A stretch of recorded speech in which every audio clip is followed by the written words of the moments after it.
What's going on, guys? It's Chev. Back here over on some more Cold War. A lot of people actually said, dude, you should definitely play some more Cold War. Cold War is without a doubt probably the most solid Call of Duty that's come out in the past like 5 years. I feel like it's just not a very divisive game either. Like, it just kind of has something for everybody. But yeah, I figured I would finish all the challenges that I have left on this game. I saw that Dismo was doing a challenge over on his channel. I forget what the name of the challenge is. I think it's Very Nuclear or something like that, where you have to get a nuke with like 20-something different weapons or some shit in this game. Now, the thing is, I don't even know if I don't even remember dropping a nuke on this game. I just remember specifically going for like every camo that I could. I did the zombies camo, I did the multiplayer camo, all of it. I'm not saying the game's perfect by any means, but this game annoys me the least out of all of them.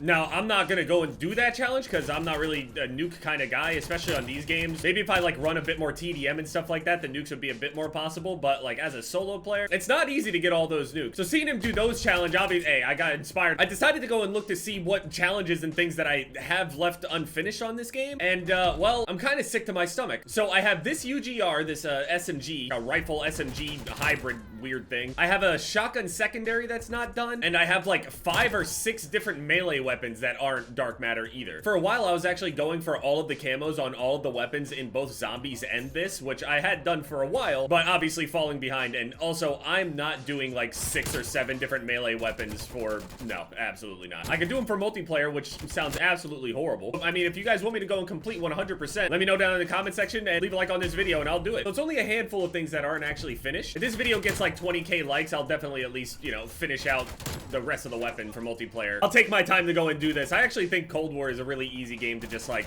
casually play nowadays. It's not the most popular one. It's not the one that everybody is sweating on, even though the skill-based matchmaking is still there. If it gets to a certain point where I actually finish all of these challenges and stuff as well, my plan is to finish the multiplayer camos on this UGR. I need to unlock this Marshall pistol shotgun thing. I also need to finish this Ironhide shotgun secondary thing. Everything else, specials are done. The melees is where it gets disgusting because I haven't even unlocked the mace, the cane, dagger side things, the battle axe. Maybe they're just locked. Maybe I do have them done. Hold on. I don't remember really using these either. Nope, never used that. I got some kills with the battle axe apparently. I don't remember that at all. And the hammer and sickle. I remember running around with this. I remember having the mastery camo on it. Wait, why don't I have the mastery camo on it? I don't remember anything anymore. I'm so confused. Odd, very odd. But yeah, I generally have that left to go. But then you have this nice challenge tab over here, which is super, super nice on this game. So I realized how close I was to actually finishing out the career and battle hardened 100% thing over here. Zombies is kind of half, and ugh, I don't know about that. I want to at least finish the career ones and the battle hardened ones. Yeah, why not? So I only have like a boot camp one to do, which is like underwater kills, which is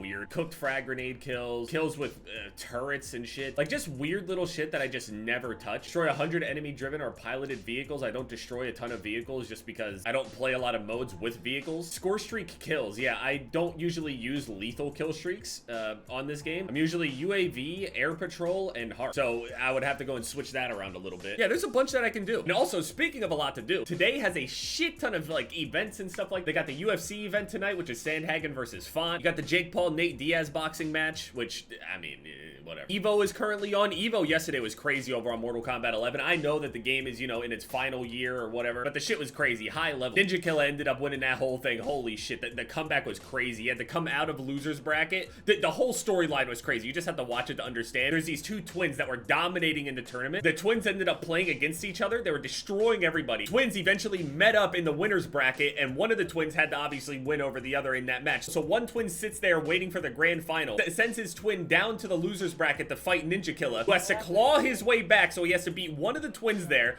get out of loser's bracket, get up into winner's bracket, beat the second twin once in order to reset the bracket, and then has to beat him again. The sets were crazy. Watching fighting games is some of the funnest shit to watch, I swear. Sure, it's not the most fun to play all the time, you know, to get your ass beat and shit, but to watch it at a high level is very entertaining. Now, obviously, there's like a meta and everything, and people will cry and complain about whatever, but...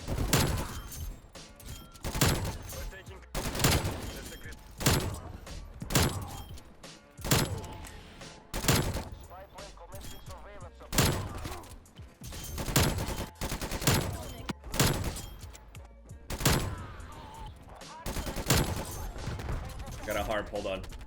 See if I can get a nuke here. Shit.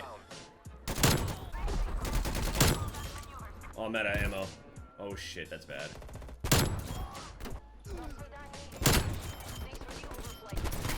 Oh! I don't have all the, oh no, I don't have ammo for this. Oh, there's this weapon. Oh, get down. No! It would have been a hardcore nuke, but whatever. A lot of people were asking me about the Jake Paul, Nate Diaz thing, because, you know, I'm an MMA fan or whatever. Again, it's just not an MMA fight. You know what I mean? It's a whole different story between an MMA fight and a boxing match and shit like that. And then there's always, like, some weird caveats with all these fights. It's just weird. There's always, like, some weird weight advantage. There's, like, some weird age thing where the guy is damn near retired. Just always something weird. I think in a boxing match, yeah, Jake Paul is definitely gonna win. Part of me wonders if Nate Diaz will just straight up take a DQ and just, like, just dirty boxing and they're in real close and the ref are like trying to separate him or some shit like that. What if Nate just decides to like just jump a guillotine? What if he just decides to throw a head kick? I'm just asking, what, he's gonna get banned from all combat events when he's pushing 40 anyway? What's he gonna do? Sue you for actually really fighting?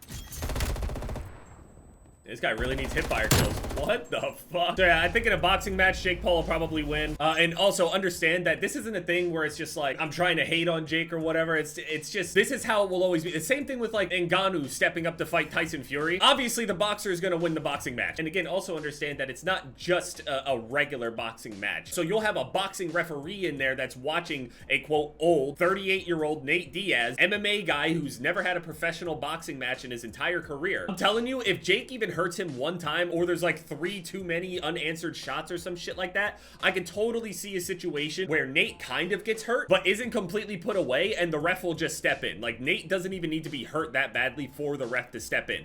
It is more likely than anything else that Nate just gets stunned for a moment, doesn't go down, is not getting tired, but the ref will still step in and stop it. That's how I think it'll go. The most likely thing is that the referee will do an early stoppage. I can't see him getting put completely out cold. Nate Diaz got a crazy chin. And then UFC event, UFC Fight Night Sandhagen versus Font. Sandhagen was actually supposed to be fighting Umar Nurmagomedov, which was going to be one of the most insane fights, and then I think Umar got injured or something like that. Corey stays in, wants to stay active, fights Rob Font. Rob Font coming off of a good win over, who was it, Yanez? He looked really good. He looked really good there, but I think Corey's just better. Corey is insanely good. The only problem that Corey really has overall is like, sometimes the cardio catches up to him here and there, like in the later rounds, and he tries to conserve and stuff like that, but he's literally fought the highest level people out there, and that's all he wants to do. So I love Corey's style. Probably my favorite at 135 bantamweight. I honestly am leaning towards bantamweight. 135 is the most insane division out there. Jessica Andrade versus Tatiana Suarez. I'm picking Tatiana. She's just had a lot of time off. I think a lot of people just haven't, they don't know. Andrade had a bad loss and just is kind of getting figured out at this point, and Tatiana is somebody that absolutely can take advantage of the holes that Andrade leaves. Dustin Jacoby versus Kennedy Nzechukwu. I think Kennedy can win that. Diego versus Gavin Tucker. Diego stepped in on short notice against Movsar Evloev and actually looks super dangerous, really good. Tanner Bozer versus Alexa Kamur. Alexa could win that. Ignacio Bahamondes versus Ludovic Klein. Got Bahamondes. Yeah, that's pretty much it. All these fights, when I'm looking at the card itself, it's just, I feel like it's a sleeper card. It's happening. I just feel like there's just gonna be a pace. There's